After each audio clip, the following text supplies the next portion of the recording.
Indiana Newsdesk is made possible in part by Smithville Fiber Internet, streaming TV, home security and automation in Southern Indiana. More information at smithville.com. Mallard Grodner Attorneys, providing legal services to clients and the community. Understanding, expertise, results. Bloomington and Indianapolis. LawMG.com. IU Alumni Association, connecting IU's network of alumni and sharing the Indiana spirit through scholarships, advocacy, and volunteerism. Alumni.iu.edu. IU Center for Rural Engagement, extending IU Bloomington resources to improve Hoosier lives in partnership with communities and organizations. Rural.indiana.edu. And by WTIU members. Thank you. Coming up on Indiana Newsdesk. Monroe County Community School Corporation updated its COVID protocols this week to make it easier for students and teachers to return to the classroom. That, in general, just tells me that we have no idea what's been going on with Omicron in the schools. Some parents say the move makes the decision to send their kids back to school more difficult. While there are programs to help those experiencing homelessness in Bloomington find permanent places to live, it remains an uphill battle. Finding a place that's affordable long-term is literally my hardest obstacle every single day. Ahead, we visit one man who found housing through hotels for homeless. And MCCSC bus drivers stressed by staff shortages are complaining of burnout and a toxic work environment. Those stories, plus the latest news headlines, right now on Indiana Newsdesk.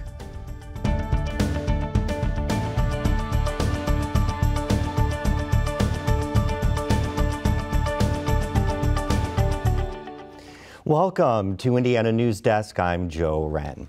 The Monroe County Community School Corporation unveiled new COVID guidelines this week to make it easier for students and staff to return to school after a positive test. But as Mitch Legan reports, some parents say the guidelines make it more difficult to send their children back. Navigating the pandemic has been stressful for many parents, but perhaps none more than Brittany Burton. When you guys think about lockdown for our family before COVID, we were already on a mild lockdown as is. Burton has 4 children, all enrolled in MCCSC. Her second oldest, Abigail, has a rare form of epilepsy that requires special attention even under normal circumstances. I've seen Abby, unfortunately, already on a vent 3 times throughout her life due to her disability because she has Dravet syndrome. So any virus, slight little change in temperature can cause pretty dramatic, uncontrollable seizures. Burton kept her kids online and at home since the start of the pandemic. Once vaccines were available, she felt comfortable sending the other 3 to school. But once the highly transmissible Omicron variant hit, she pulled them back home. And the recent changes to MCCSC's COVID protocols make her wonder when they should return. It's definitely going to impact our decision making because we have to keep her safe. Monroe County schools changed their COVID protocols this week. The new rules are intended to make it easier for students and teachers to return to school. But one of the changes is to stop reporting cases directly to parents. The district had provided a weekly COVID report to parents, breaking down the number of cases by school. Burton used those metrics to pull her kids out earlier this month. All that's adaptable, but being refused data, at least something, we got to have something to go on, especially for parents like me. School case numbers will still be provided to the state, but Burton is concerned about inconsistent updates to the state dashboard, and the data for all the schools won't be in one place. IU epidemiologist Anna Bento questions the changes at the time the county and school system are reporting hundreds of new cases. Not sharing information with parents is dangerous. And also not just for that said parent, but actually for the community at large. April Hennessy was the only school board member to vote against the changes. She echoed Burton's concerns that if they wanted to make it easier for students to return, they shouldn't make it harder for parents to get information. But she says those numbers have become increasingly hard to track. The body's required to do that kind of contact tracing, to provide that kind of data, to sort of track all of that stuff. It takes a lot of time and energy and effort. So I don't think that it's necessarily that they don't want to. I just think that the district itself is just kind of strapped at this point. Burton would feel more comfortable sending her kids back when the nearby hospitals open up a bit, in case Abigail needs to get treatment. But the lack of communication and data from the school system make her question their grasp on the virus. That in general just tells me that we have no idea what's been going on with Omicron in the schools. I know that the district is tracking data on a daily basis, right? Like in terms of talking to the health department, looking at county data, looking at hospitalization rates. Other district changes allow students and staff to return to school faster than before. The previous return to school guidelines led to extended absences for many. Due to a number of cases and staffing limits, maintaining our current procedures has become impossible. Individuals now only have to isolate for 5 days after a positive COVID diagnosis, down from the previous 10. They're able to return on day 6 with a negative test. The type of acceptable test has also been expanded to include rapid antigen tests. MCCSC had only accepted the more accurate PCR tests, but finding one quickly became difficult.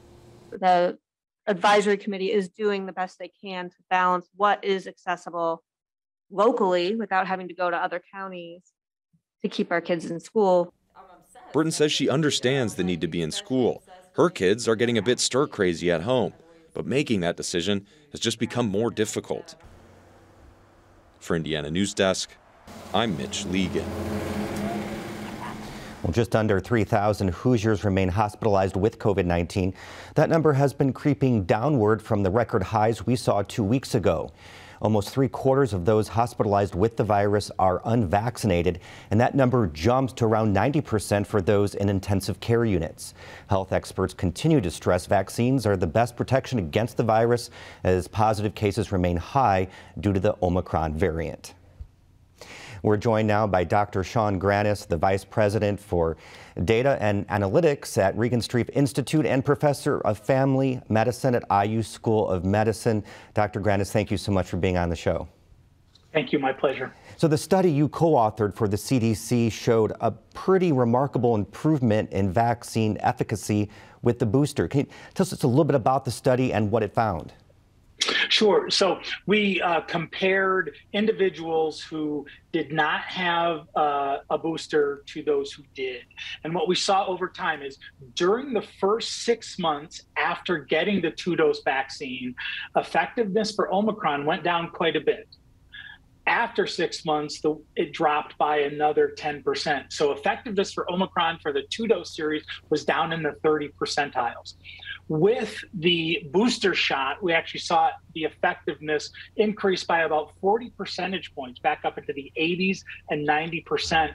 And this is effectiveness for preventing emergency department visits and hospitalizations. So the effectiveness with the booster actually puts this back in the range of a Delta effectiveness.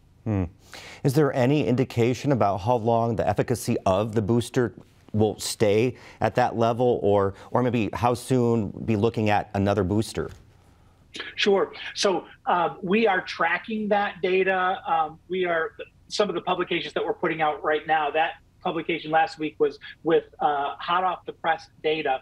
We're going to be monitoring waning. What we do know, and what we've seen both with Delta and with Omicron, is that the vaccine effectiveness has waned by about 10% over every 6 months. So we're expecting that may likely be the case with the booster as well, but we need more data to say for certain. 3.6 million people in the state considered fully vaccinated, but less than half that number have gotten the booster. How do you convince people to get the boosters, especially as numbers dip around the country? Sure. Well, I think we need to provide them with as much information as possible to make informed decisions. Our recent publication, as we've talked about, I think provides important new data for those who are wondering if the booster is right for them. I think our research provides strong evidence in support of the protection offered by the booster. So I would just encourage people to know that and investigate for themselves that the vaccine is safe and effective. So is there any other positive news to talk about? I mean, are we starting to see, what we call that light at the end of the tunnel? Well, I think we're all hoping that is what we're seeing. We need to be careful about making predictions with COVID because it has fooled us so many times before. I hope that we are in the waning phase of the pandemic and that ultimately only, one booster shot will be needed here. But I don't think that anyone can say with certainty because COVID has surprised us so many times. All right, Doctor, we have to leave it there. Thank you very much for your time. Sure, thank you. Democrats and voting rights activists are objecting to a Republican-backed proposal that would require Indiana voters who request mail-in ballots to swear under possible penalty of perjury that they won't be able to vote in person at any time before Election Day. Democrat Ed Delaney says the change puts a greater burden on voters, particularly in counties with few early voting locations. And he questioned why the change is necessary. I think the answer is apparent. The answer is we want to reduce the number of voters. Okay? Why don't you just say that? Why don't you put your goal in the bill? The bill passed through committee along party lines, sending it to the House floor for consideration. Statewide restrictions would be placed on transgender girls' participation in school sports under a bill approved by Indiana lawmakers this week. Jeannie Lindsay reports protest erupted during debate on the House floor. That's what the House Education Committee heard following its approval of House Bill 1041. The bill, authored by Representative Michelle Davis, would ban transgender girls from participating in girls' school sports. Public testimony mostly opposed the bill. Kit Malone with the ACLU of Indiana says it will hurt vulnerable kids who want a sense of belonging. This bill seeks to solve a problem where one does not exist and demonizes trans children unnecessarily. Chris Paulson from Indiana Youth Group joined several others who pointed out the mental health risks transgender youth face, especially when their identity is targeted by politicians. The Trevor Project's 2021 survey of nearly 35,000 youth ages 13 to 24 shows that more than 50% of transgender youth have seriously considered suicide in the past year. IHSAA Commissioner Paul Neidig says the association developed a policy more than a decade ago to address gender and participation in sports. Policy is based upon what we believe to be fairness, opportunity, and balance of interest. At the forefront of our consideration was the IHSA's commitment to Title IX. For Indiana Newsdesk, I'm Jeannie Lindsay. The bill passed the House by a 66-30 margin. It now goes to the Senate. Coming up next on Indiana Newsdesk. Programs such as Hotels for Homeless are working to find unhoused persons permanent residences in Bloomington. And a bald eagle found wounded last month at Crane has been rehabilitated and successfully released back into the wild. These stories and more right here on Indiana Newsdesk.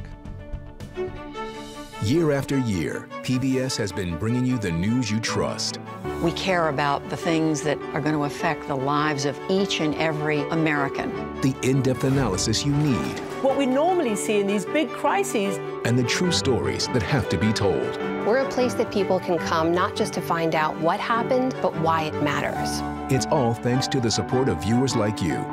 Thank you. And stay tuned to America's most trusted network. Wake up. Wake up to the world. To the marvels. The mayhem. The music. Wake up to the wows. The woes. The wonder. Wake up to the commotion. To the beauty. To the humanity. To the hope. Wake up every morning. Fully awake. NPR Morning Edition. Tune in to your local station or download the NPR app. Welcome back to Indiana Newsdesk. MCCSC bus drivers say they're overwhelmed and burned out. And as Mitch Legan reports, some are complaining about a toxic work environment. Parents and the public and this board to hear our truth before it's too late. Rocky Laster attended Tuesday night's MCCSC board meeting with a couple other bus drivers to bring attention to what he describes as a bus system in flames. The drivers feel disrespected, unappreciated, and afraid. There's a climate of intimidation and fear that permeates our department.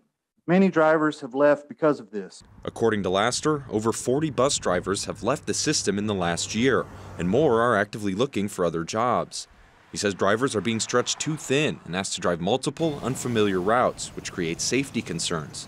While the corporation is working to upgrade bus technology and efficiency, drivers still feel their concerns are going unheard. They've been bringing up the same issues since the beginning of the school year. We understand that the superintendent is extremely busy, but an entire department of this corporation is in flames. We beseech you to come spend just one day with us next door at the bus lot. Superintendent Jeff Oswald says MCCSC took bus driver concerns into consideration as they bargained for a new contract with the bus driver union. The MCCSC board approved that contract during Tuesday's meeting. We will continue the discussion. We want to create a culture and a climate that is inclusive and that celebrates and recognizes the hard work our bus drivers do. Laster declined to talk after making his comment, but he requested that the school board give bus drivers 10 minutes at the next meeting to fully explain their concerns. For Indiana Newsdesk, I'm Mitch Legan. The new contract for bus drivers bumps the minimum hourly wage to $13.75, up from about $11 an hour. The city of Bloomington drew criticism a year ago when it cleared a homeless encampment from Seminary Square in the middle of a pandemic.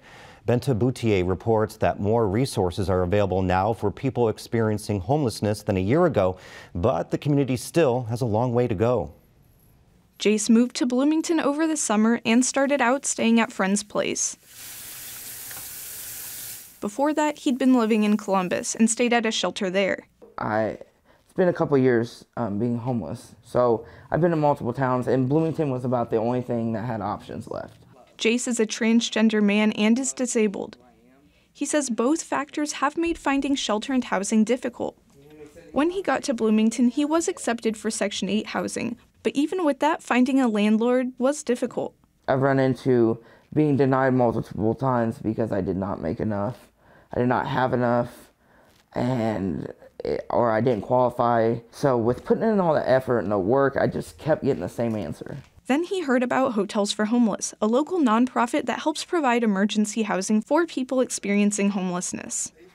Through Facebook, he contacted the organization founder, Katie Norris. Her group arranged a hotel and helped him find an apartment, which he moved into in December. They were really working hard to get me into a place because they saw I was putting in that work as well. Norris also founded Robin and Trisha's house last spring. It's a communal living home for men who have experienced homelessness and focuses on sobriety. We want the people that come into our program to work through their resources and use every resource available and every support system and gain the support system that they need to actually overcome homelessness and never have to go through it again. Norris says her programs have helped 130 people obtain stable long-term housing. A women's shelter is planned for this spring. She says these resources weren't here just a year ago. But the ongoing pandemic doesn't make matters easier, and Norris says finding enough truly affordable housing is always a problem. Even if someone goes through all the resources available and gets a job, they still have trouble finding an affordable place with a landlord who would take them. And finding a place is our affordable place that's affordable long-term is literally my hardest obstacle every single day. Dan McNeely with Centerstone says finding ways to provide affordable, low-barrier housing options was tough even before the pandemic. Centerstone opened Kinzer Flats last spring. To live there, you have to be evaluated as high risk and have a substance use disorder. It houses about 70 people who were homeless. He says community advocates know housing first is critical and worked with the city and other organizations to make Kinzer Flats a reality. But getting the apartment ready took 4 years. To have to say to somebody who's experiencing homelessness, hey, we're working on this, and in 3 years we'll have an option for you. If in 3 years you're still very needy, that's not really a good option to give somebody. He says the flats made a dent in the population experiencing street homelessness, but just a small one. Beacon Inc. Executive Director Forrest Gilmore agrees. Last year, he and others set up a low-barrier shelter for people experiencing homelessness. But this year, that's not available. He says the effect of the virus itself was relatively low, but he does have other concerns, especially for the future. One of the things that we learned from the recession back in 2008, 2009 is that homelessness lagged in terms of, it took a few years to really peak.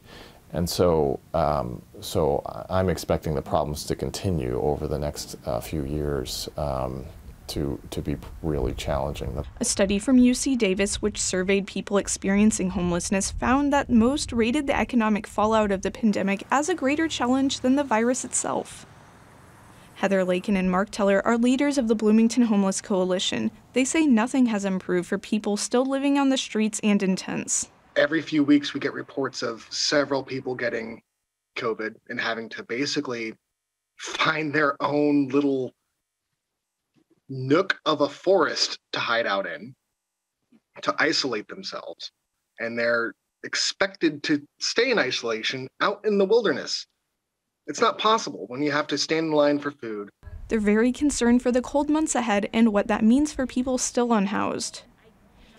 Jace credits Norris for his stable housing and is blown away that she and other people that run hotels for homeless and Robin and Trish's are volunteers.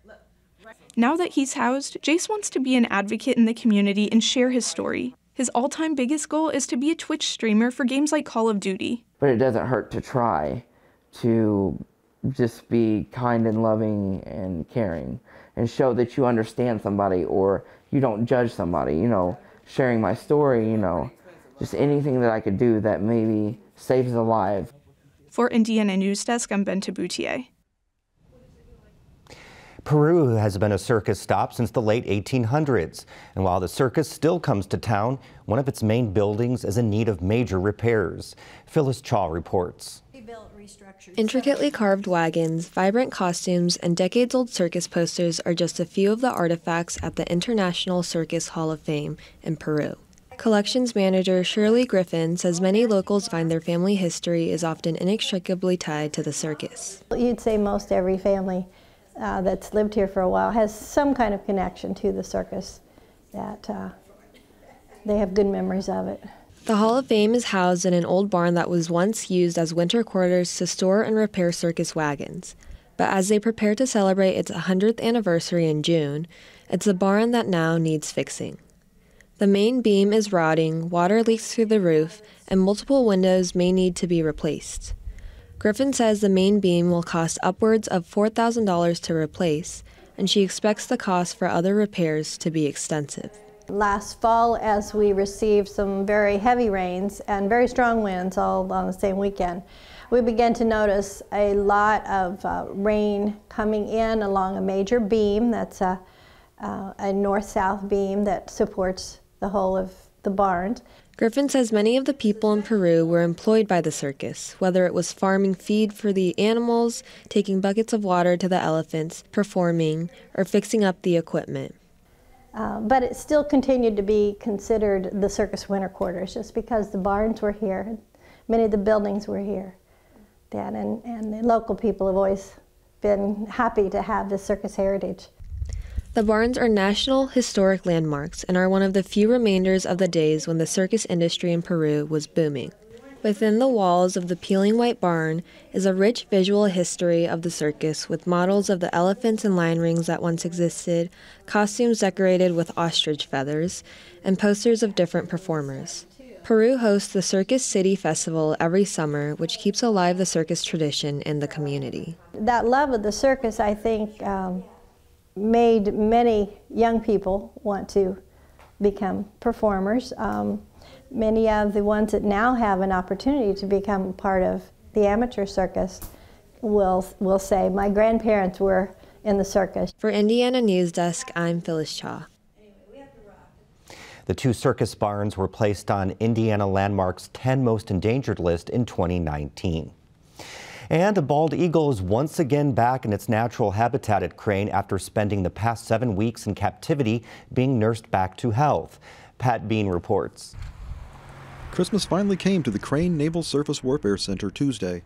Almost 2 months after being found injured on the base by workers, a female bald eagle who was named for the holiday was released back into the wild at Lake Gallimore on the far south side of the sprawling complex. Look over to my right and I see the other eagle nest, and there's two eagles up there in the nest, well, above the nest. So it's got a good area to go and it should be okay. Base personnel contacted the Indiana Department of Natural Resources after the eagle was discovered. They took it to Vincennes, where Robert Lang and his wife Joanne have been nursing wildlife back to health for the past 48 years. Lang, a state and federal wildlife rehabilitator, said he and his wife have had almost 30 eagles brought to them for care over the years. And over half of them have been released back to the wild. We put some in sanctuaries. We got some in Detroit, some in Edwardsville Zoo, just different locations. When Christmas arrived at the Langs, she had an 1.5 inch puncture wound in her chest and an infection in her left wing. The guys up here with the works says there's two other active nests up here. So, you know, they could have been fighting over territory or whatever. The Langs gave the eagle antibiotics and nursed her back to health over the next 52 days. And when Christmas was ready, she was delivered back to Crane.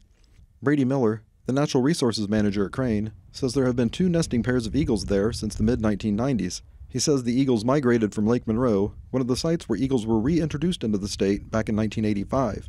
Yeah, it's certainly been a success story for the nation and for Indiana, you know, to be able to have as many eagles as we have. And they're, most folks, it's pretty common to be able to see an eagle if you're out and about. For Indiana Newsdesk, I'm Pat Bean.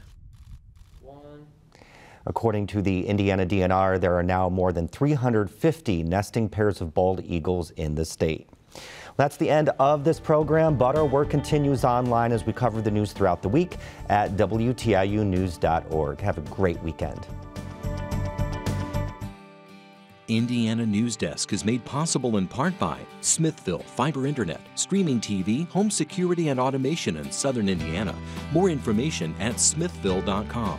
Maller Grodner Attorneys, providing legal services to clients and the community. Understanding, expertise, results. Bloomington and Indianapolis. LawMG.com.